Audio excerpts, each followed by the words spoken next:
ये जो बच्चा है अपने बहन भाइयों को जो कि कम उम्र हैं उनको रोज़ाना ये कितने किलोमीटर सफ़र करके इतनी गर्मी में सख्त मौसम में, और आइंदा सर्दियां भी आएंगी तो ये सख्त सर्दी के साथ अपने बहन भाइयों को ये रोज़ाना सुबह उठते हैं बच्चे, ये स्कूल जाते हैं और फिर इनको वापस रोज़ाना इसी तरह ये साइकिल पे लेके जाता है। 5 किलोमीटर दूर लेके जाता है और 5 किलोमीटर वापस आता है। तो मैंने ये दसो कि तुसी बच्चों ਨੂੰ रखिया तो क्यों नहीं लैके आते?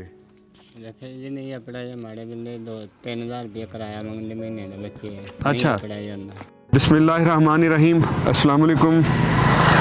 आज हम 387 से ये जो रोड दजकोट की तरफ जा रही है उधर जा रहे थे, तो हमने रास्ते में देखा है कि ये बच्चे साइकिल पे आ रहे हैं।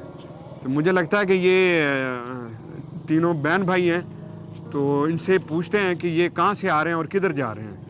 बेटा रुकना ज़रा, बेटा रुकना ज़रा। अस्सलाम वालेकुम, क्या हाल है? ठीक हो बेटी, क्या हाल है आपका? इधर आ जाओ, थोड़ा सा आगे आ जाओ छाँव की तरफ बेटा। आ जाओ आ जाओ आ जाओ आ जाओ आ जाओ आ जाओ, शाबाश, इधर आ जाओ, इधर आ जाओ। बस बस बस बस बस। बेटे कहाँ से आ रहे हो? स्कूल से आ रहे हो। तो गर्मी काफ़ी है, प्यास लगी होगी इनको। पानी लाओ ज़रा इनके लिए, बेटा पानी लाना ज़रा। हाँ बेटा पहले पानी पियो, बेटे ये पानी पियो ज़रा, ठंडा पानी पियो ज़रा। देखें ये बच्चे, हमने इनको रोका है, स्कूल से आ रहे थे, इनको कितनी प्यास लगी हुई और माशाल्लाह पानी सारा ही पी गए।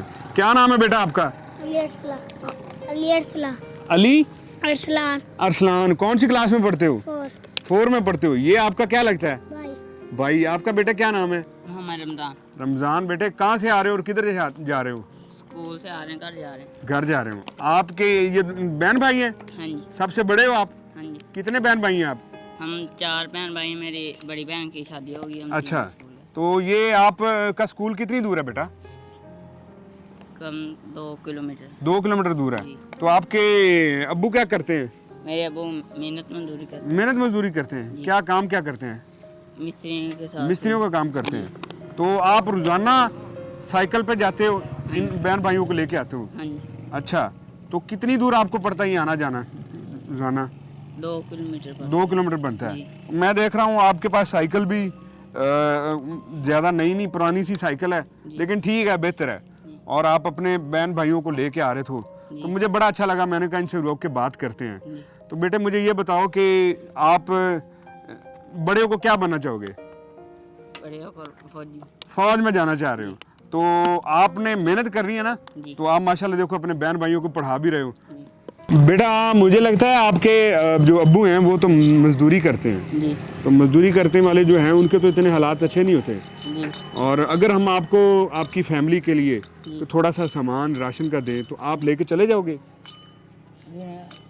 नहीं। हाँ मुझे लगता है सामान है ना ज़्यादा, तो हम ऐसा करते हैं, आपके घर जाते हैं, आपके घर को देखते हैं और आपको राशन या कोई और चीज़ अगर राह इंसानियत आपको करना चाहे तो हम आपके लिए वो देंगे।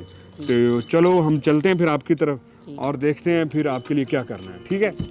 अगर हमारी वीडियो पसंद आती है तो लाइक करें, सब्सक्राइब करें और बेल आइकन पे क्लिक करें। जी ये देखें, ये जो बच्चा है अपने बहन भाइयों को जो कि कम उम्र हैं उनको रोज़ाना ये कितने किलोमीटर सफ़र करके इतनी गर्मी में सख्त मौसम में, और आइंदा सर्दियां भी आएंगी तो ये सख्त सर्दी के साथ अपने बहन भाइयों को ये रोज़ाना सुबह उठते हैं बच्चे, ये स्कूल जाते हैं और फिर इनको वापस रोज़ाना इसी तरह ये साइकिल पे लेके जाता है।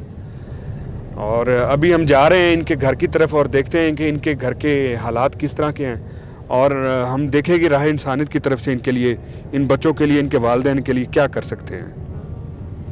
देखें ये बच्चे जैसे जैसे अपने घर के करीब आते हैं, तो जैसे हमें बचपन में खुशी होती थी, छुट्टी होती थी स्कूल से और भागते भागते दौड़ के जाते थे अपने घरों की तरफ, तो ये छुट्टी का एक एक्साइटमेंट होती है इंसान को। तो ये अभी अपने घर के पास पहुंच चुके हैं बच्चे, तो हम देखते हैं इनके घर के हालात किस तरह के हैं। और अभी ये बच्चा कह रहा था कि हम 2 किलोमीटर सफ़र करते हैं, तो मुझे लगा कि ये गालबन कुछ 5 किलोमीटर तो ये एक साइड पे ये ट्रैवल करते हैं बच्चे। और देखें जी माशाल्लाह बच्चे अपने घर पहुंच चुके हैं। आज सख्त गर्मी है और बड़ा भाई जो है अपने बहन भाइयों को, छोटे बहन भाइयों को स्कूल से 5 किलोमीटर ये जाता है और 5 किलोमीटर वापस आता है, तो ये 10 किलोमीटर रोज़ाना सफ़र करते हैं। तो माशाल्लाह ये अभी घर पहुंचते हैं और हम भी राह इंसानियत भी इनके घर पहुंच चुकी है टीम हमारी। तो आओ उनके घर के हालात देखते हैं, पूछते हैं कि ये इन बच्चों के लिए हम क्या कर सकते हैं। अस्सलाम वालेकुम बेटे, क्या हाल है? पहुंच गए हो आप घर? माशाल्लाह। अस्सलाम वालेकुम। अस्सलाम वालेकुम बेटा, क्या हाल है? अस्सलाम वालेकुम बेटे, ये आपके क्या लगते हैं? बेटे या मेरे हाँ अब्बू। चाचा जी की हाल है ਤੁਹਾਡਾ? खैरियत है? सेहत ना ठीक हो?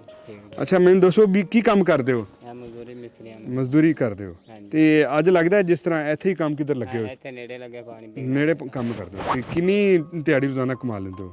ਤਕਰੀਬਨ ਇਹ 5-600 ਰੁਪਏ 5-600 ਰੁਪਏ ਨਾਲ। ਹਾਂਜੀ ਅਸੀਂ ਵੇਖ ਰਹੇ ਸਾਂ ਕਿ ਅਸੀਂ 387 ਤੋਂ ਆ ਰਹੇ ਸਾਂ ਡਜਕੋਰ ਰੋਡ ਤੇ ਅਸੀਂ ਦੇਖਿਆ ਕਿ ਇੱਕ ਬੱਚਾ ਆਪਣੇ ਛੋਟੇ ਭੈਣ ਭਾਈਆਂ ਨੂੰ ਸਾਈਕਲ ਦੇ ਉੱਤੇ ਲੈ ਕੇ ਆ ਰਿਹਾ ਸੀ ਹਾਂਜੀ ਤੇ ਇਤਨੀ ਸ਼ਦੀਦ ਗਰਮੀ ਦੇ ਅੰਦਰ ਉਹ ਬੱਚਾ ਕੋਈ 5 ਕਿਲੋਮੀਟਰ ਦੂਰ ਲੈ ਕੇ ਜਾਂਦਾ ਔਰ 5 ਕਿਲੋਮੀਟਰ ਵਾਪਸ ਆਉਂਦਾ। ਜੀ। ਤੇ ਮੈਨੂੰ ਇਹ ਦੱਸੋ ਕਿ ਤੁਸੀਂ ਬੱਚਿਆਂ ਨੂੰ ਰਕਸ਼ਿਆਂ ਤੇ ਕਿਉਂ ਨਹੀਂ ਲੈ ਕੇ ਆਉਂਦੇ?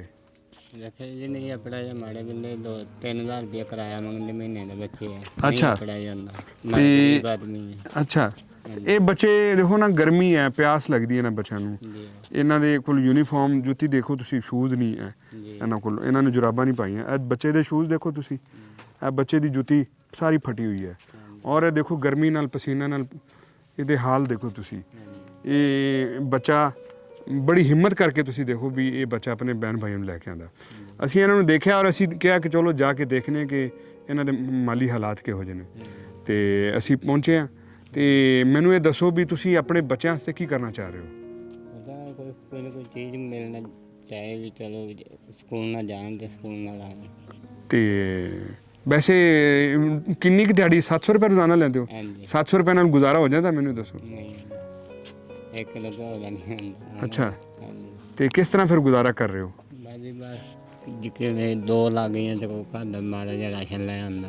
ਰੋਜ਼ਾਨਾ ਤੁਹਾਨੂੰ ਕੰਮ ਮਿਲ ਜਾਂਦਾ ਹੈ? ਨਹੀਂ ਜੀ ਕਦੇ ਮਿਲਦਾ ਕਦੇ ਨਹੀਂ ਮਿਲਦਾ। ਕਦੇ ਕੰਮ ਨਹੀਂ ਮਿਲਦਾ? ਹਾਂਜੀ ਯਾਨੀ ਅਗਰ ਨਾਗਾ ਹੋ ਜਾਏ ਇਹਦਾ ਮਤਲਬ ਹੈ ਕਿ ਉਸ ਦਿਨ ਫਿਰ ਤੁਸੀਂ ਘਰ ਦਾ ਸਮਾਨ ਵਗੈਰਾ ਰਾਸ਼ਨ ਨਹੀਂ ਲਿਆ ਨਹੀਂ ਸਕਦੇ। ਲਿਆ ਸਕਦੇ ਤੇ ਬੱਚੇ ਇਹ ਮੈਨੂੰ ਦੱਸੋ ਕਿਹੜੇ ਸਕੂਲ ਪੜ੍ਹਦੇ ਨੇ? ਬੱਚੇ ਸਕੂਲ ਕਿਹੜੇ ਪੜ੍ਹਦੇ ਹੋ ਤੁਸੀਂ? ਮਨੀਰ ਵਾਲੇ ਮਨੀਰ ਅਲੀ। ਤੇ ਸਕੂਲ ਦੀ ਕਿੰਨੀ ਫੀਸ ਦਿੰਦੇ ਹੋ? ਨਹੀਂ ਉਹ ਸਰਕਾਰੀ ਹੈ ਸਰਕਾਰੀ ਸਕੂਲ ਹੈਗਾ ਜੀ ਲੇਕਿਨ ਅਗਰ ਫੀਸ ਨਹੀਂ ਦਿੰਦੇ ਬੱਚੇ, ਲੇਕਿਨ ਬੱਚਿਆਂ ਵਾਸਤੇ ਆਉਣ ਜਾਣ ਦਾ ਤਾਂ ਮਸਲਾ ਹੈ ਨਾ। ਹਾਂਜੀ ਆ ਜਾਂਦਾ ਤੇ ਤੁਸੀਂ ਮਜ਼ੀਦ ਕੀ ਚਾਹੁੰਦੇ ਹੋ ਕਿ ਅਸੀਂ ਤੁਹਾਡੇ ਵਾਸਤੇ ਕੀ ਕਰ ਸਕਦੇ ਹਾਂ? ਹਾਂ ਜੋ ਮਿਲੀ ਆਪਣਾ ਹੁਣ ਤੁਸੀਂ ਲਾ ਲਓ। ਤੇ ਕੋਈ ਮਾਲੀ ਹਾਲਾਤ ਤੁਹਾਡੇ ਬਿਹਤਰ ਹੋ ਸਕਦੇ ਇਹਦੇ ਨਾਲ? ਹਾਂਜੀ ਤੁਹਾਡਾ ਨਾਮ ਕੀ ਹੈ? ਮੰਮਾ ਯਾਰ ਮੁਹੰਮਦ ਯਾਰ ਸਾਹਿਬ, ਅਸੀਂ ਰਾਹ ਇਨਸਾਨੀਅਤ ਸਮੁੰਦਰੀ ਤਰਫੋਂ ਆਏ ਹਾਂ ਜੀ ਤੇ ਅਸੀਂ ਕੋਈ ਥੋੜਾ ਜਿਹਾ ਤੁਹਾਨੂੰ ਤੁਹਾਡੀ ਫੈਮਿਲੀ ਨੂੰ ਸਪੋਰਟ ਕਰਨਾ ਚਾਹ ਰਹੇ ਹਾਂ ਤੇ ਤੁਹਾਡੇ ਵਾਸਤੇ ਇੱਕ ਮੁਕੰਮਲ ਮਹੀਨੇ ਦਾ ਰਾਸ਼ਨ ਜਿਹੜਾ ਫਰੂਕ ਸਾਹਿਬ ਦੀ ਤਰਫੋਂ ਆਇਆ ਹੈ। ਜ਼ਫਰ ਸਾਹਿਬ ਜ਼ਰਾ ਇਹਨਾਂ ਵਾਸਤੇ ਰਾਸ਼ਨ ਲੈ ਕੇ ਆਓ ਔਰ ਇਹ ਤੁਹਾਡੇ ਵਾਸਤੇ ਰਾਹ ਇਨਸਾਨੀ ਤਰਫੋਂ ਮੁਕੰਮਲ ਰਾਸ਼ਨ ਹੈ। ਇਹਦੇ ਨਾਲ 15 kg ਬੜਾ ਅੱਛੀ ਕੁਆਲਿਟੀ ਦਾ 20 ਕਿਲੋ ਦਾ ਆਟਾ ਹੈ। ਇਹ ਅਸੀਂ ਥੋੜੀ ਜੀ ਸਾਡੀ ਇੱਕ ਕਾਵਿਸ਼ ਹੈ ਕਿ ਜਿਹਦੇ ਨਾਲ ਥੋੜੀ ਜੀ ਤੁਹਾਨੂੰ ਆਸਾਨੀ ਹੋ ਜਾਏ। ਇਸ ਦੇ ਨਾਲ ਅਸੀਂ ਫਰਜ਼ਾਨਾ ਯੂਸਫ ਸਾਹਿਬਾ ਦੀ ਤਰਫੋਂ ਇਹ ਥੋੜੀ ਜੀ ਇੱਕ ਛੋਟੀ ਜੀ ਇੱਕ ਅਮਾਨਤ ਹੈ ਸਾਡੇ ਲਈ ਕਿ ਅਸੀਂ ਇਹ ਅਮਾਨਤ ਤੁਹਾਨੂੰ ਦੇ ਦਈਏ। ਇਹਦੇ ਨਾਲ ਤੁਸੀਂ ਇਹਨਾਂ ਬੱਚਿਆਂ ਵਾਸਤੇ ਇੱਕ ਰਕਸ਼ਾ ਲਗਵਾ ਲਓ।